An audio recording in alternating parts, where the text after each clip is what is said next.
Students are accusing a building on campus of being unsanitary and hazardous. We'll take a look at what UNLV is doing to fix the problem. North Las Vegas police showed up outside at a UNLV Black Lives Matter event. President Jessup has responded. We have all the details. Plus, we'll take a look at the moves a local dance team is making.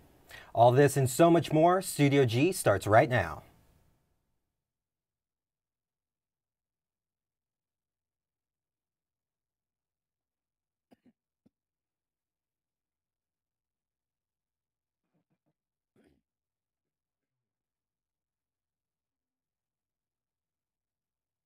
While keeping jazz alive in Southern Nevada. Every member receives a discount card to businesses and restaurants around the valley, along with a premium of KUNV branded items, exclusive access to KUNV ticket giveaways for concerts and events, and private members-only events with prominent musicians such as Paul Taylor, Vincent Ingala, and many more. We are 91.5 The Source, and that source is you. So become a member today. Good afternoon and welcome to Studio G. I'm Caitlin Knapp. And I'm Joaquin Lomeli. During an event hosted by Black Lives Matter and the NAACP, 7 North Las Vegas police officers drove motorcycles around a pedestrian-only area. The UNLV Black Lives Matter posted on Facebook saying that during the I Imagine Poetry event, the officers swarmed like sharks and didn't say anything to the group. They call the incident an attempt to intimidate their coalition. Len Jessup quickly issued an email to the university stating that the officers entered campus without notifying university officials. He says they have asked North Las Vegas police for an explanation and an apology. NAACP and Black Lives Matter will hold a press conference at 3 to give a testimony of what happened and give their concerns. UNLV Student Body Vice President Beatrice Devlin is facing impeachment charges. Senator Samantha Bivens filed the charges, which include violations of the Constitution and bylaws of student government. Bivens says Devlin failed to conduct bi-monthly evaluations for the CSUN directors she oversees. The Senate voted 17-5 in favor of an impeachment meeting, which will be held in the Student Union on December 4th. All UNLV students pay for tuition, but not everyone receives the same quality of education, at least not when it comes to their learning environment. Studio G reporter Mariah Berry talked to the Fine Arts Department to look into complaints about their buildings.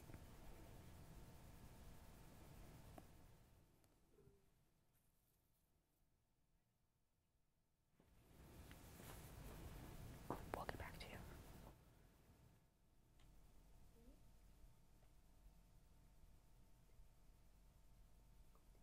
Cliven Bundy and his sons may soon be released. Fox 5 reports that attorney Daniel Hill says his clients Amon, Cliven, and Ryan will be released after sealed hearing with a federal judge Wednesday. The case made national news in 2014 when the prosecutors alleged the family from leading a militia to prevent federal agents from removing Bundy's cattle of public lands. Metro Police is testing new technology that could prevent future shootings. ShotSpotter uses auto sensors to detect, find the location of, and alert police of gunshots in real time. Metro says it works as quickly as 30 to 45 seconds. However, fireworks can be triggered. ShotSpotter making events like the 4th of July and New Year's Eve potential issues. The technology is currently being tested in Northeast Las Vegas.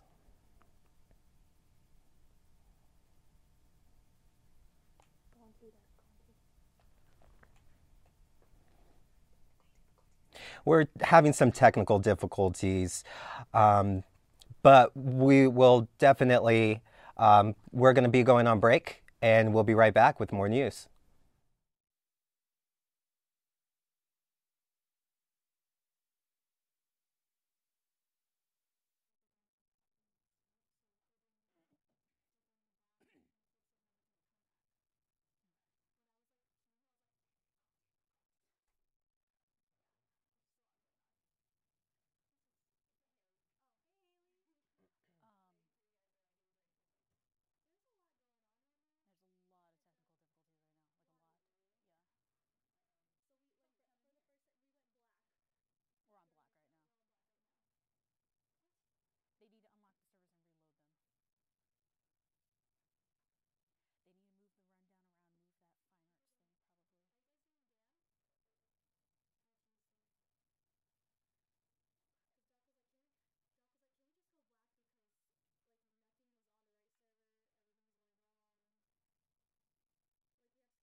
Thank you so much for your patience, Rebels. Right now we're experiencing some technical difficulties, but right now we're going to get back to the Fine Arts Department, where Studio G reporter Mariah Berry went over there to see that all the students, we actually do pay for our tuition, but again, not everyone receives the same quality of education, at least not when it comes to their learning environment. Again, Studio G reporter Mariah Berry talked to the Fine Arts Department to look into complaints about their buildings.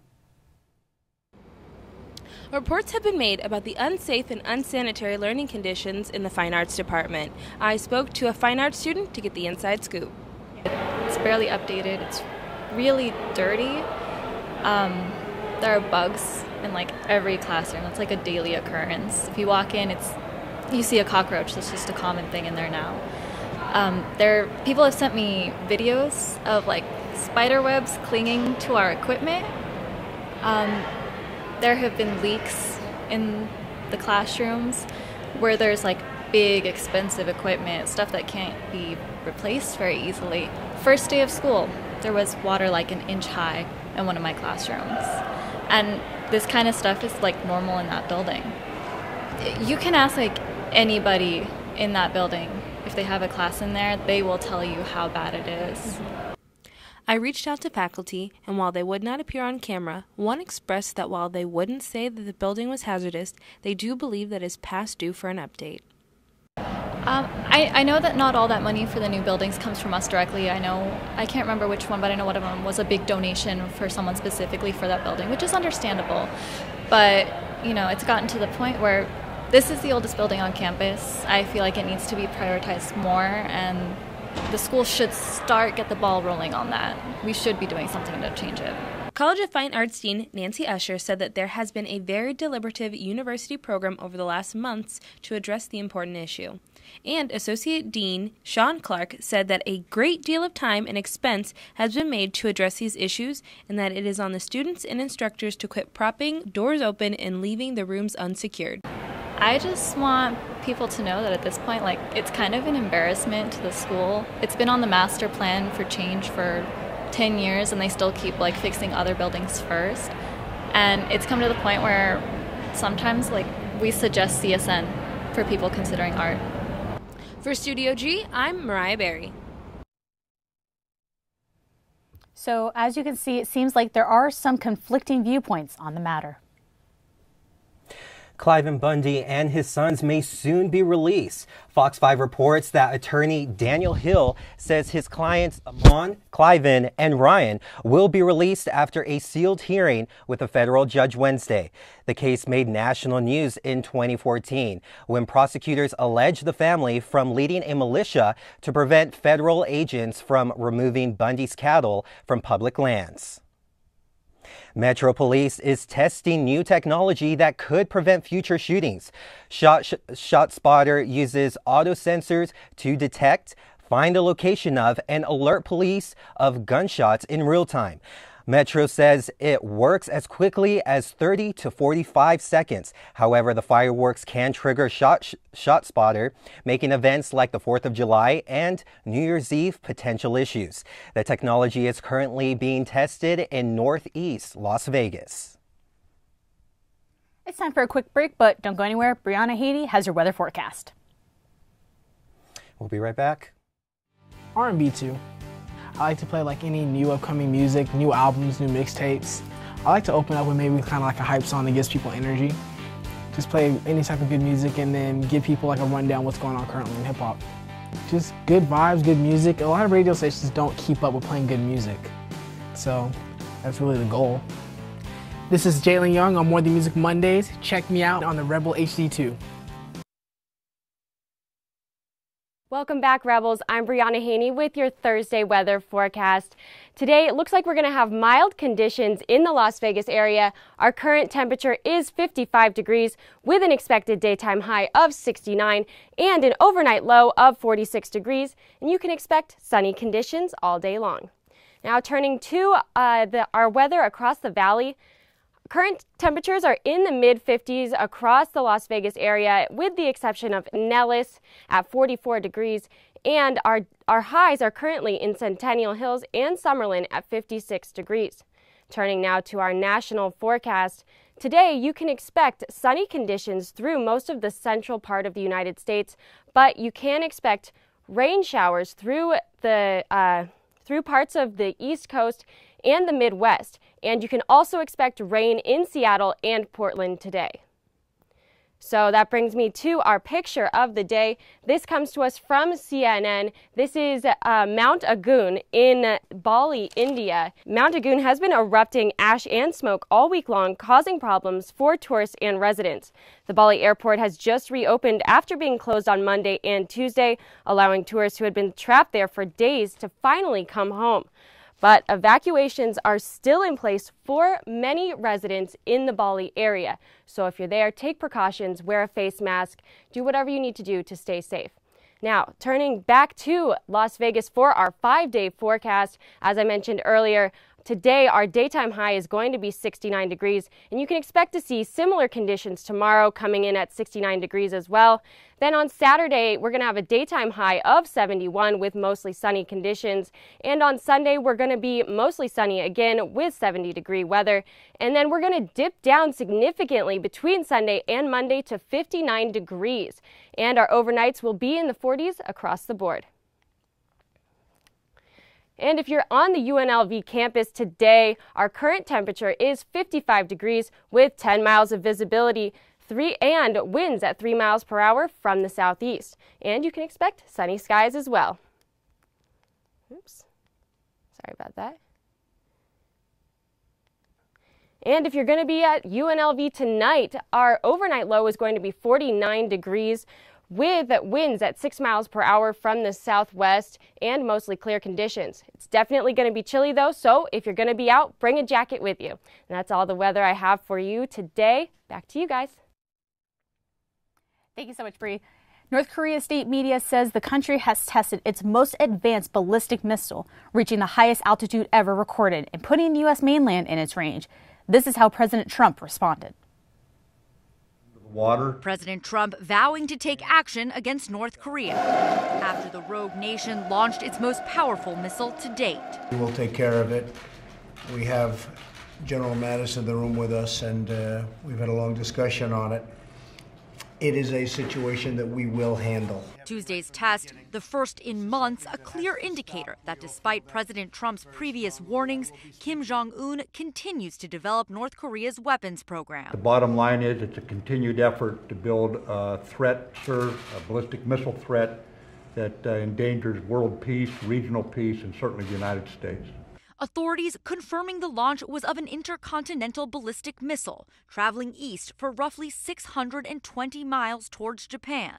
The rocket spending just under an hour in the air before crashing into the ocean inside of Japan's exclusive economic zone. South Korea's military responding quickly, conducting a precision missile strike drill just minutes afterwards.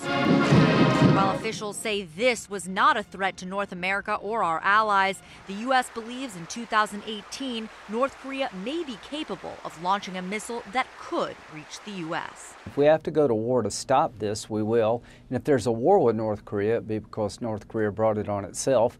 And we're headed toward a war if things don't change. In Washington, I'm Kristen Holmes. Trump also stated that sanctions will be imposed on North Korea as a result. The UN Security Council held an emergency meeting Wednesday to discuss the issue, and many members condemned the launch. A CNN special report recently exposed human slave trades in Libya. Producer Raja Razik and senior international correspondent Nima El-Shabar discussed what they witnessed while covering the story. First of all, if we show the image of the initial slave auction, why is he smiling? I think that was really important for us to show that image because it goes to the heart of this. These people have sold everything to get to Europe. They still, in that moment that you see there, they still have hope that even though this sounds like the most horrific thing that can happen to them, that if they play along with this, they're told by the slavers that they owe a debt to the smugglers. And in order to pay off this debt, they're going to be sold. So in that moment, that man still thinks that his dream of Europe is within reach. Then we take you to speak to Victory, who's this 21-year-old former slave, and he explains to you what happens between that moment when you see that smiling man and then his reality. He was resold 3 times because every time he was told, oh no, actually your debt hasn't been paid off. And actually your dream of Europe is slipping further away. And I think for me, in a way, that was almost the more heartbreaking thing, that all of this inhumanity, all of this dehumanizing behavior, that the being auctioned off like cattle, that wasn't the worst thing for Victory. For Victory, it was that he had sold everything and he was going home to his family empty-handed. Let's hear from Victory now. I don't know where to start from because I spent my life savings leaving the country. You understand?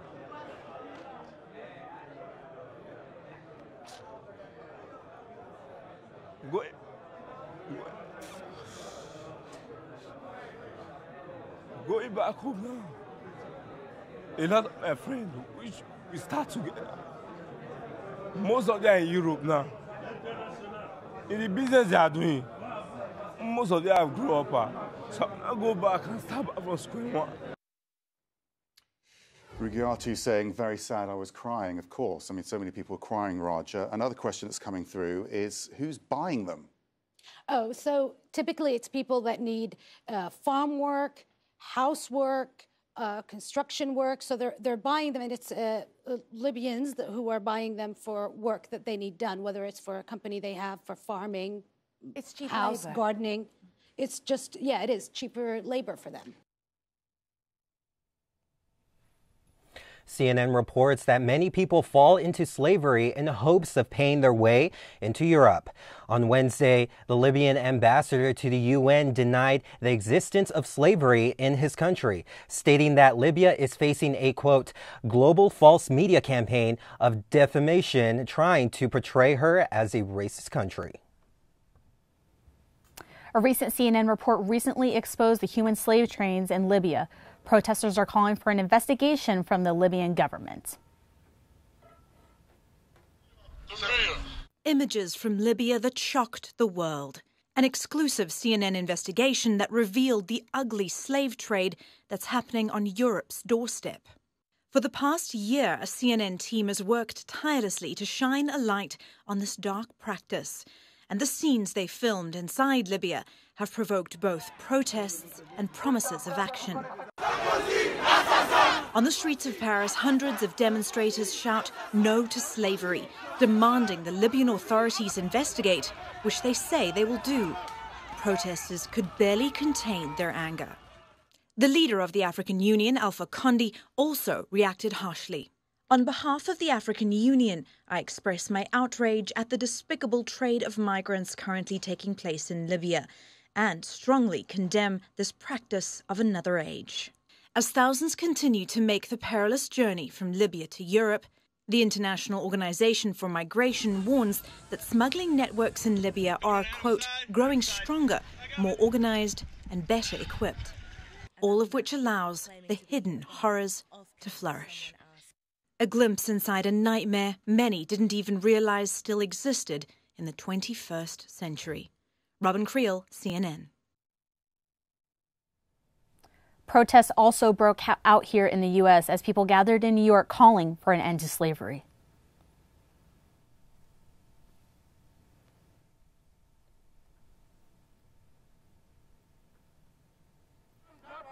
Africans are not for sale. Africans are not for sale. Africans are not for sale. Africans are not for sale. What do we want? Freedom. When do we want it? Now. Coming up, we'll have an interview with Duval Dorsey from the UNLV Rebels Can. You don't want to miss it. You don't get to do an internship, you have to do an internship. It's one of the requirements for journalism majors. You have to do an internship before you can graduate. Definitely having an internship as a requirement really helps push yourself out there and to just remind you that your graduation is coming up soon. You're going to have to need some work experience in your career. So it's really good to put yourself out there early on, and they tend to help students a lot more. So when you do a student internship, it really helps out a lot.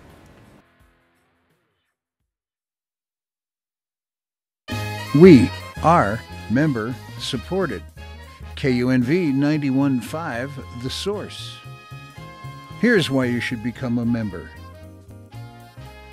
Become a part of the public radio family while keeping jazz alive in Southern Nevada. Every member receives a discount card to businesses and restaurants around the valley, along with a premium of KUNV branded items. Exclusive access to KUNV ticket giveaways for concerts and events. And private members-only events with prominent musicians such as Paul Taylor, Vincent Ingala, and many more. We are 91.5 The Source, and that source is you. So become a member today.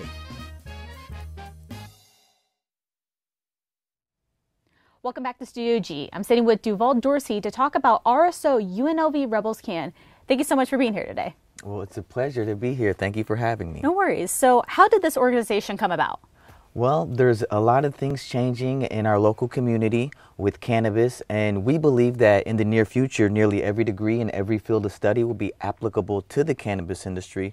That's why we strive to incorporate cannabis themes and topics into our projects and assignments. And once I realized there was enough student interest on campus, I thought it was only fitting to put together a student organization.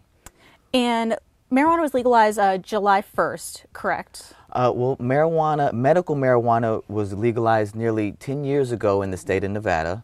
Recreational marijuana was legalized on January 1st this year. And then the sales of recreational marijuana was legalized in July, as you said. And with all that, how did you get the university to recognize this student body organization? Well, that's a great question. One of the things that the university did last year was they put out the very first ever cannabis college course in Nevada for college credit. This was called Marijuana Policy in 2016 and Beyond, and it was taught by John Hudak of the Brookings Institute. And while I was in that class with several other students, I thought, I saw how supportive they were being of the issue and of the topic. They also had a student panel last year called the library, UNLV Library had a student panel called Your Vote, Your Voice, and they had a speaker on that panel talking about question 2. And so I knew they were supportive of all the stuff that was going on. I'm a graduate student here, journalism and media studies, and a lot of my research is based on cannabis as well. I recently did some research with all the, not a lit review, it's called well, I did a lot of content analysis. Yeah, content analysis with the local print-themed cannabis publications where I looked at all the different articles, advertisements, index, etc. And when I saw how supportive they were of the marijuana class, I saw how supportive they were of my marijuana research. I also recently did the first marijuana internship for college credit with Freedom Leaf magazine, and UNLV has been supporting me every step of the way, so I didn't see any kind of pushback coming from the start of this organization. And there's so much passion in your voice. What makes you so passionate about this? Well, it's a big part of my life. It's my professional career is going this direction. I'm a filmmaker and I work in journalism. I'm also a long distance runner. I'm an ultra marathoner and a triathlete. So my races usually can range from anywhere from between 50 to 100 miles. And there's a lot of pain involved with that and a lot of other things. And so I've been able to use cannabis with that. For those that don't know, I was once the student body president of Nevada State College. That's what got me into running. And as in running, I used running for time management, discipline, and goal setting. And now when I was already a cannabis user prior to being elected the student body president, but when I was able to incorporate the running, the cannabis, and it really helped me with my schoolwork. I practice a study high, test high method of learning, and I've had a lot of success with it. And there are some naysayers when it comes to either medical marijuana or just regular recreational use. What are some of the most common misconceptions with marijuana? Well, I think one common misconception that we're always battling against, well, one, it hasn't been, the masses hasn't been educated. So a lot of people think you have to smoke it. Well, you don't ever have to smoke it. A lot of people think you have to get high. you don't ever have to get high. They have different parts of the marijuana plant that you can use for different ailments, whether it be anxiety, pain, etc., where you're not actually under the influence or intoxicated or experiencing the psychoactive effects. So those are two of the biggest misconceptions. You don't have to smoke it and you don't have to get high. Another misconception, especially with our organization, is that we're all about consumption and we're always trying to go somewhere and smoke. That couldn't be further from the truth. We are trying to set students up for a professional career. Many industry leaders do not ever consume cannabis, and they just use their professional skills, talents, and ability to further their careers, and that's what we're trying to help students understand, that whether you support it or not, there's going to be jobs, opportunities in Las Vegas for your career field, for your industry, for your, if it's law, if it's mathematics, finance, policy. You don't have to support cannabis at all, but there's still going to be jobs for you after you graduate in this industry. And speaking of policy, kind of going to the federal level of this, what do you think about the federal government not being able to take in the money as far as federal banking, or just some states it's still illegal? Well, that's a very good question. There's a lot of states in this country, and my specialty is with Nevada. I've been specializing in the state of Nevada, and right now I'm kind of spreading my wings to go regional and kind of a lot of stuff on the West Coast.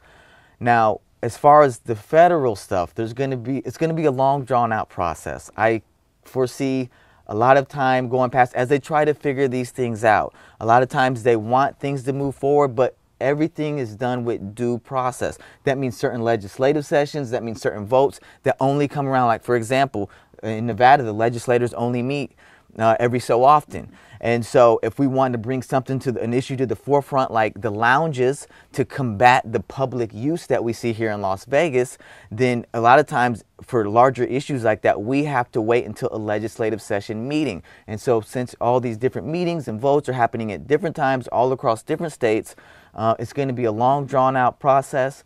And I'm just glad to see that they haven't taken any action towards stopping the growth that we're already seeing across the country. And where can students go real quick if they want to learn more information about the organization? If students want to learn more about the organization, go on to Facebook, Twitter, and Instagram and check out UNLV Rebels Can. That's UNLV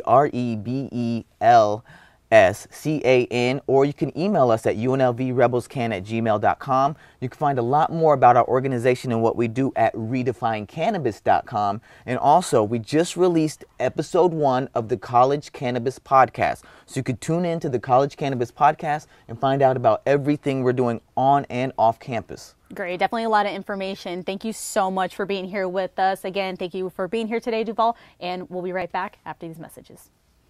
Sunday evening jazz. I mainly play a lot of contemporary jazz music from the 1960s up until about 2012, 2013. When I go on, just explain who it was, the name of the song, the name of the artist, maybe the name of the album, their career. I just hope that everybody enjoys it and appreciate it for the kind of music it is and how great it is. My name is Sam, and I host Sunday evening jazz on the rebelhd2.com.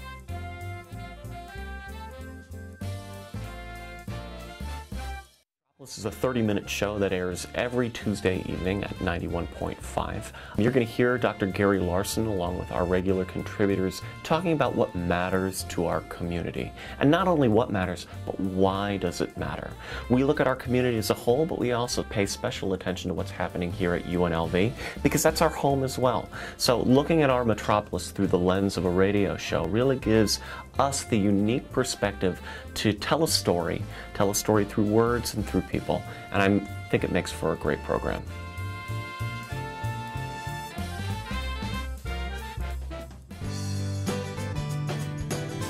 Your community's farmers market. Welcoming, lively, friendly. A place where neighbors and friends come together to celebrate their community. With over 50 vendors, organic, sustainable, fresh produce are available just for you. Support and buy local at Fresh 52. Welcome back to Studio G. An all-male dance team here in Las Vegas is starting to head towards their goals. Studio G reporter Kayleen Talens went into their dance practice to find out more. Team that once performed at charity events is now on their way to bigger and better things. Sugoi means great in Japanese, and together we strive to be great, and our logo is the sun, and we also have our motto, which is to be great as well. We're a brotherhood, we're an all-male team that strives to be great together. Lark Bondal, the director of Sugoyers, explains the history of the team and how they came about. Sugoyers actually started as a joke. We were established in January 6, 2017. Yeah, it started as a joke, and we were just all friends, like gathering up all our guy friends, and we just wanted to dance together. And like from there on out, we just started having that team chemistry together. Sugoyers is currently an exhibition team, which means they do not compete at competitions, but the team has goals that they want to accomplish in the near future. Right now, our goal is to compete and show our potential within the competition world in dance. Together, our main goal together is to build a strong foundation together so that we can have all of our lines and brothers to be as strong as each other. Lark Bondal chose to become a director of the team, and he says it's because he likes helping people. As much as I like being a student, I like giving out what I learned from people who have taught me in the past, so like my mentors. I like passing on what they gave me and giving it to other people in my own way. And it's such a satisfying feeling to see people who start from the bottom and build their way from scratch and then like achieve something great and like even greater when they set goals for themselves. Isa Di Malanta is a member of the dance team, and he explains what Sugoyers means to him. Honestly, it's like it's like my second family, only because I'm able to express myself like how I truly am, like to me and to like everyone like around here, but like through dance. And we all share the same passion for dance and like lots of other stuff. And I just find them. It's an amazing group. It's like my second family. One word that describes Sugoyers would be brotherhood. The thing I like about being around the Sugoyers most is that we are all comfortable with each other, and we definitely all have like kind of like that brother chemistry, how we're all like brother, like it's like one big brotherhood. So we're able to like communicate with each other, and we're all like 100% real. For Studio G, I'm Kayleen Talens. Sugoyers will be competing for the first time at the World of Dance Las Vegas Dance Competition on December 9th. Disney has found their star of another live-action remake. Chinese actress Liu Yifei has been cast as warrior princess Mulan in the upcoming film. The search for the role involved casting directors visiting 5 continents and over 1,000 actresses. The movie is scheduled for a winter 2018 release. Well, Mulan isn't the only princess that's making a buzz. Prince Harry's recent engagement has left the public wondering, who is Meghan Markle? CNN reporter Isa Suarez introduces us to the newest member of the royal family. From a feisty hotshot paralegal in U.S. legal drama Suits. Pretty. Good. You've hit on me. We can get it out of the way that I am not interested. No, I'm sorry. To UN Ambassador for Women. I am proud to be a woman and a feminist.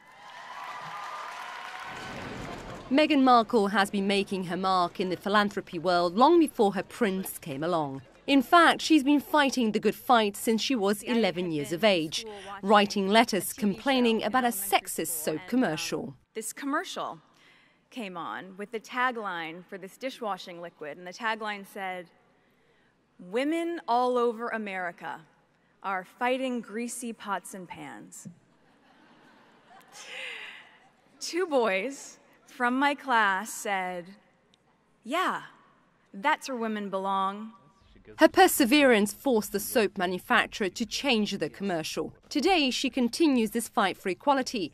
She recently traveled to Rwanda for World Vision and has been an advocate for women's rights, writing on how periods can hold girls back. During my time in the field, many girls share that they feel embarrassed to go to school during their periods. ill-equipped with rags instead of pads, unable to participate in sports. And without bathrooms available to care for themselves, they often opt to drop out of school entirely. But marriage into the British royal family comes at a price. Meghan is leaving her acting career for love. I don't see it as giving anything up. I just see it as a change. It's a new challenge. It's a new chapter. While she's been hailed as a breath of fresh air for the British royal family, there are constraints being married to a prince. So can this future feminist royal stay true to the values that she's been celebrated for? I don't think she has gone back on her advocacy of women's issues and feminist issues. I think there are ways that she can continue to be an advocate for them and to shine a light on them, even as she is within the royal family. And she made it pretty clear in that interview that she was taking on a job as well as marrying a member of the royal family. A new chapter for this confident, now former actress, determined to define her role in one of the most traditional establishments in the world.